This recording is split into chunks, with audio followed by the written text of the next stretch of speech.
안녕하세요. 주식경제의 유토피아 추토피아에 오신 것을 환영합니다. 자, 2024년 6월 한국 시험 예보 시작할 거고요.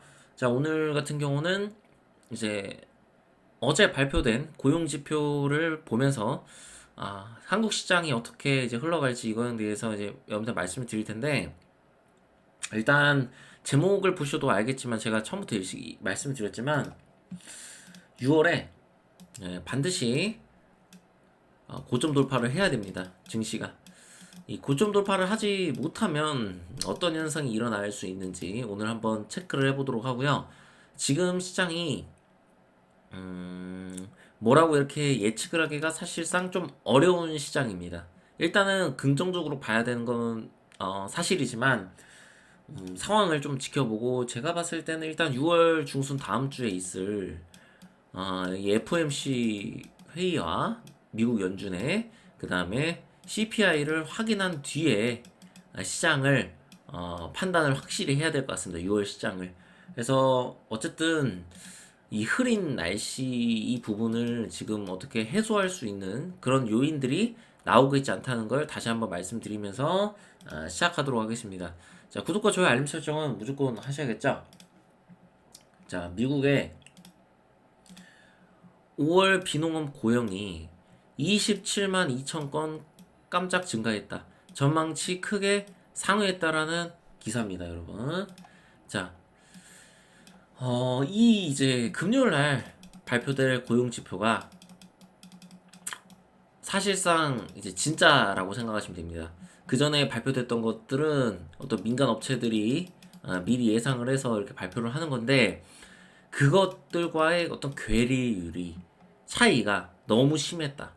이거는 왜 오히려 고용이 줄었다라고 지금 알고 있었는데 그냥 뭐 똑같거나 소폭 상승도 아니고 이거는 대폭 상승을 해서 너무 이제 고용이 많이 증가를 한 거죠. 그리고 실업률은 4%인데 이건 진짜 소폭 상회했습니다. 예상치보다. 아마 예상치가 3.8이었나 3.9였나 그랬는데 여기에서 조금 이제 오른 수치예요. 이것들을 토대로 봤을 때 확실하게 알 수 있는 거는 미국의 어떤 골디락스의 가능성이 아주 높다라고 하기는 지금 현재로서는 어렵다. 일단은 왜 고용이 지금 식지가 않아요. 연준이 금리 인하를 해야 되는데 불과 이제 한 2주 전쯤에 이제 연준의 매파 의원들이 올해 금리 인하가 없을 수도 있다라는 이야기를 했어요. 이거 매파니까 실질적으로 이제 올해 금리 인하를 할 수도 있겠지만 가장 중요한 거는 이런 이야기가 나온 이유가 있다. 불확실성이 너무나도 크다. 자, 왜 고용은 증가하고 실업률은 소폭 상회를 했고 왜 그 소비 지출은 감소했는지 전 잘 모르겠습니다. 이 부분에 대해서는 도저히 이거는 왜 그러냐면 미국의 현 상황을 뭐 정확하게 제가 지금 체크할 수가 없는 상황이기 때문에 미국에 사는 게 아니기 때문에 왜 고용이 이렇게 증가를 했는지에 대한 거는 결국 연준이 FOMC 때 뭐 파월 연준 의장이 얘기를 어느 정도 할 거라고 저는 봅니다. 그래서 이 파월의 입이 너무나도 중요해요. 음, 혹시라도 여러분 올해 골디락스의 어떤 가능성이 확실하게 나오지 않으면요 시장은 결국에 폭락을 할 수 있거든요. 이게 제일 중요해요. 올해 금리 인하를 반드시 단행을 해야 한다. 이게 파월 입에서 나와야 됩니다. 저 작년에 12월에 파월이 내년에 금리 인하 할 거라고 얘기했잖아요. 올해. 그것처럼 파월 연준 의장이 금리 인하 무조건 한다. 올해. 그 이야기가 이 파월 연준 의장 입에서 나오지 않는 이상 지금 시장이 크게 폭등할 가능성은 저는 낮다고 보고요. 그리고 폭등을 했을 때 그 이유와 원인이 타당해야 돼요. 이것이 타당한 원인이 아니라면 이것은 거품? 약간 고평가가 되어가고 있다, 시장이. 이렇게 평가를 할 수가 있고요. 시장은 제가 봤을 때는 횡보 내지 일단은 하락 국면으로 이어질 가능성이 높다라고 판단하고 있는데 다음 주에 소비자 물가 지수와 그 다음에 파월 연준 의장의 그런 입을 좀 집중해서 지켜봐야 될 것 같습니다. 자, 젠슨 왕 엔비디아 CEO가 삼성 엔비디아 HBM 테스트 실패한 적 없다. 자, 이런 뉘앙스로 며칠 전에 이제 이야기를 했죠. 이제 실패한 적이 없다. 이게 실패를 안 했다는 얘기가 아니라 손볼 게 있다라고 얘기를 한 건데 그걸 똑같이 그냥 이야기한 겁니다. 젠슨 왕이. 그러니까 젠슨 왕이 삼성전자에 대한 기대를 많이 하고 있는 건 사실이지만 뭐 다 뚜렷하게 달라진 건 없어요. 그렇기 때문에 이게 악재의 해소이다. 여러분들 이렇게 생각하시면 안 돼요. 우리 시장의 악재의 해소라고 일단은 이렇게 받아들일 수는 없을 것 같습니다. 악재가 이게 해소됐을 건 아니고 결국에 삼성과 엔비디아의 계약이 체결이 된다라는 그런 기사가 나오지 않는 이상 이 악재는 계속 지속될 수 있고 이것이 우리 증시에는 큰 영향을 끼칠 수 있다. 그래서 나스닥은 제가 이제 다음 주에 한번 이야기하도록 하겠지만 나스닥이 상승을 하더라도 우리 시장은 제한적인 모습을 보일 가능성이 현재로서는 높고요. 제가 다시 한번 말씀드리지만 올해 코스피 4천 제가 영상 조만간 올릴게요. 코스피 4천은 물 건너 갔어요. 이거는 어려워요. 삼성전자에 이런 악재가 있고 그 다음에 지금 금리 인하에 대한 불확실성이 너무 커요. 너무 크기 때문에 이게 고용지표를 사실 민간 기업에서 나오는 것들을 이제 믿을 수 없다라고 저는 판단하고요. 이거 가지고 절대 평가할 수가 없다. 원래는 보통 어느 정도 비슷하게 나오는데 이건 너무나도 상이한 데이터가 나왔기 때문에 지금 어떤 미국 경제를 보는 그런 시선, 경제 전문가들도 지금 제가 봤을 때 뭘 잘 모르는 것 같습니다. 이게 저도 지금 너무 헷갈리는 그런 상황이거든요. 그래서 올해 변수가 있을 수 있음을 꼭 생각을 하셨으면 좋겠어요. 자, 개미들 울리던 2차전지 저점 찍고 반등하나. 자, 저점을 찍고 반등을 지금 하고 있어요. 근데 이 호재가 중국 전기차 관세 폭탄 호재예요. 여러분 이거 하나 가지고 2차전지가 갑자기 전 고점을 회복하고 이럴 일은 없습니다. 2차전지가 가장 중요한 거는 금리 인하가 제대로 지금 이루어지는가 미국 그리고 경제가 회복되느냐예요. 근데 경제 회복은요 상당한 시간이 걸릴 거라고 저는 판단하고 있고요. 그래서 2차전지 관련주도 설사 여기서 이제 바닥을 찍고 반등을 하더라도 진짜 뭐 나중에 뭐가 잘 돼가지고 찐 반등이 나올 수가 있잖아요. 그죠? 그럴 확률이 좀 낮아 보입니다, 여러분들. 그래서 이 뒤에 차트 보면서 제가 설명을 드릴 거고요. 어쨌든 이 호재는 일시적인 호재일 가능성이 높고요. 예, 근본적으로 해결되는 게 아니에요. 이렇다고 좀 우리나라 전기 2차 전지 관련주 배터리의 어떤 경쟁력이 올라가고 뭐 자동차가 갑자기 잘 팔리고 이런 게 아니기 때문에 이런 것들 체크하시면 좋을 것 같고 제가 환율을 좀 보일 텐데요. 환율 보시면 제가 요것 때문에 지금 여러 가지 한국 증시에 대해서 여러분한테 시원하게 이렇게 말씀을 못 드리는 겁니다. 환율이 여기서 우상향하는 거는 보고 있었어요. 그죠? 저 환율 신경 쓰지 말라라고 여러분한테 말씀 꾸준히 드렸는데 여기까지 나온 건 좋은데 저번 달에 여기서 이렇게 꼬리를 단 이 캔들 월봉이 나왔다.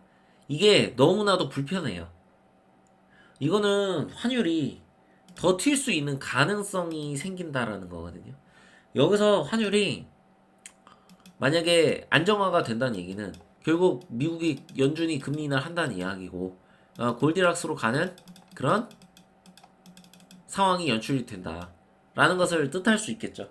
실질적으로 골디락스가 나중에 이제 뭐 결과론적으로 어떻게 될지 모르겠지만 그렇게 될 수가 있을 텐데 지금 어쨌든 이걸 봤을 때 이렇게 됐을 경우에 이번 달에 환율이 이렇게 돼야 돼요. 이렇게 이렇게 음봉이 나와야 돼요. 그러면 이제 이건 얘기가 달라지는 거예요. 환율이 이렇게 음봉이 나오고 만약에 추세를 전환하는 이탈하는 이런 모습이 나온다면 한국 증시는 올해 결국에는 지금보다 더 이제 올라서 뭐 6월, 7월 이렇게 해서 뭐 3천을 찍을 그런 날이 올 수가 있을 겁니다. 그지만 지금 불확실성이 너무 큽니다. 너무 크기 때문에 환율이 여기서 만약에 이렇게 튀게 되면 이것은 이제 외국인의 자본의 이탈을 뜻할 수 있고요. 그리고 이제 하느니 환율 방어에 나설 거예요. 만약에 이게 이렇게 튀잖아요. 그럼 환율 방어에 나설 거예요. 그래서 일시적으로 증시가 갑자기 이렇게 뚝 떨어지고 이런 일은 없겠지만, 아, 이것들은 굉장히 불편할 수 있어요. 올해 증시를 바라보는 시점에서. 한국의 금융위기가 지금 뭐 아예 없다라고 그렇게 이야기를 할 수 없게 약간 되었어요. 지금 현재 기준으로서는 미국의 금리 인하를 여러분들이 반드시 지켜봐야 돼요. 어떤 식으로 금리 인하를 하는가. 그거에 따라서 한국이 어떻게 될지가 결정이 날 것 같아요. 미국이 만약에 휘청이는 모습을 보이면 한국의 환율은 정말 생각보다 많이 튈 가능성이 높기 때문에 그것들은 어떤 한국의 경제 위기를 뜻하는 거기 때문에 여러분들 이런 것들은 꼭 체크를 계속해서 해야 될 것 같고 올해 이제 금리나 제가 금융위기 없다고 이제 이야기했었죠 초에. 근데 일단은 아예 없다 뭐 이렇게 얘기할 수가 없는 그런 상황이다. 이걸 다시 한번 말씀을 드리겠습니다. 자, 그리고 코스피 같은 경우는 제가 차트 보면서 말씀드리겠지만 여기서 제가 저번에 말씀드렸지만 지금 21선에 올라와 있어요. 갭을 띄우고. 그죠? 거래량도 최근에 터지는 모습을 볼 수 있어요. 어? 그렇기 때문에 이 지금 여기는 무조건 어쨌든 이 고점을 뚫으러 가야 되는 그런 상황이에요. 현재 기준에서. 고점을 뚫으러 가야 돼요, 여러분들. 근데 지금 월요일 날 이렇게 갈 수 있을까요? 다음 주에 FOMC 있다고 여러분한테 말씀드렸잖아요. FOMC. 그리고 다음 주에 FOMC뿐만 아니라 이제 CPI도 있어요. CPI가 예상보다 좋게 나와야 됩니다. 무조건 많이 좋게. 근데 그렇게 나올 수 있을까에 대한 의문점이 있을 수 있고, 그리고 연준이 지금 이 비농업 고용지수의 상승을 일자리가 이제 많이 늘어났는데 이걸 통해서 금리 인하를 할 수 있다. 올해 확신 있게 얘기할 수 있을까? 그거에 대해서 의구심이 들어요. 그러니까 여기가 엄청 중요한 자리예요. 지금 무조건 돌파해야 돼요. 얘 거래량도 터졌고 지금 여기 있는 쌍고점 여기를 지금 돌파를 해줘야 되는 시점이에요. 지금 여기가 엄청 중요하거든요. 지금 여기를 돌파하지 못하고 만약에 여기서 이제 밀려서 갭 내리고 그 다음에 이렇게까지 내린다면 여기까지 온다면 그러면 한국 증시 같은 경우는 7월도 힘들 가능성이 높아지죠. 최소한 여기 지지해줘야 돼요. 지금 여기서 밑으로 이렇게 고꾸라지면 안 된다고요. 그래서 다음 주 중순이 돼야 저는 코스피의 6월 증시의 방향성을 볼 수 있다. 저는 이렇게 판단하고 있어요. 이게 어쨌든 여기서 다음 주에 이렇게 내리잖아요. 그래서 21선하고 61선이 이렇게 만나잖아요. 그러면 힘들 수도 있어요. 우리 증시가 여기서 이렇게 밀리는 현상이 일어날 수가 있습니다. 7월 이럴 때. 그래서 이런 것 때문에 지금 방향성을 여러분들이 꼭 확인을 하셔야 되고, 물론 생각하기 싫지만, 금융위기가 만약에 이런 비슷한 금융위기가 오진 않더라도 이거에 버금가는 일들로 인해서 증시가 갑자기 크게 밀릴 수 있는 이런 가능성도 일단은 고려를 해야 된다. 지금 상황에서. 자, 이 가능성을 고려하지 않는 시나리오는 여기를 일단 고점을 돌파를 하는 거예요. 얘가 강하게 돌파하고 결국에 3천을 향해 가는 모습을 보였을 때 그때에서야 우리가 마음을 좀 놓을 수가 있다. 어느 정도 이렇게 판단을 하시면 좋을 것 같아요. 지금 일단은 여기를 돌파를 무조건 해야 되는 거 보고 그 미증시도 그거 보고 판단을 확실히 해야 될 것 같습니다. 자, 코스닥을 볼게요. 코스닥은 2차전지가 오르면서 지금 오르고 있는 거예요. 근데 이게 얼마나 갈까요? 저는 일시적이라고 봅니다. 일시적. 그래서 코스닥 같은 경우는 여기서 추가적으로 상승할 수도 있겠으나 아마 이 60일선을 제대로 돌파하지 못하고 떨어지는 이런 모습이 나타날 가능성이 높다. 당장 월요일만은 해도 갭을 갑자기 띄우거나 그럴 리는 없어요. 그쵸? 미증시는 뭐 크게 뭐 밀리거나 그러진 않았지만 다음 주에 불확실성이 너무 많기 때문에 오히려 얘는 여기서 횡보하거나 이렇게 내릴 지금 가능성이 좀 더 높다라고, 여기 저항에 부딪힐 가능성이 높다라고 판단을 해야 되고, 이것이 쌍바닥인지 지금 완벽하게 이렇게 어떻게 할 수 있는 그런 게 없어요. 근거가 2차 전지가 갑자기 올라서 얘가 오른 거기 때문에 이거는 일시적인 가능성이 높다라고 해석을 해야 되고, 여기서 이게 쌍바닥인 걸 완벽하게 확인하기 위해선 20선이 여기서 골든크로스가 나는, 즉 여기서 좀 더 상승세가 나오는 이런 모습을 꼭 체크를 해야 될 것이다. 코스닥이 적어도 이 900을 다시 회복을 하는, 코스닥이 이렇게 900을 회복한다는 이야기는 코스피는 고점을 뚫는다는 얘기겠죠.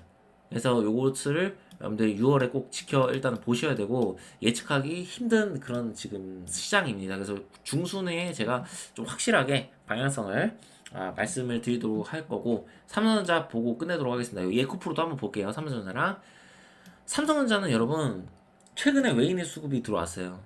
자, 요 이틀간의 외인의 수급이 젠슨왕의 발언으로 인해서 나온 거예요. 자, 근데 삼성전자 같은 경우는 최근에 개인이 굉장히 많이 매수를 했어요. 이 구간에서. 외국인이 여기서 샀다는 거는 긍정적으로 우리가 생각할 수 있지만, 이게 실질적인 삼성전자의 어떤 리스크를 다 해소할 수 있는 그런 것은 아니에요.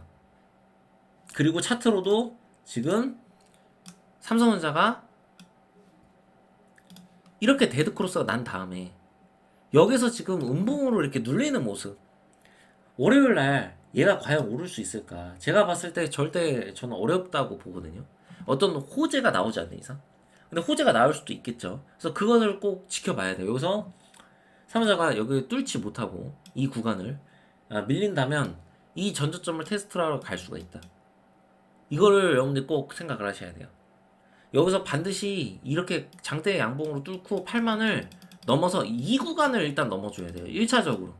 그래야 뭔가 이제 이야기가 됩니다. 이 구간을 돌파했을 때.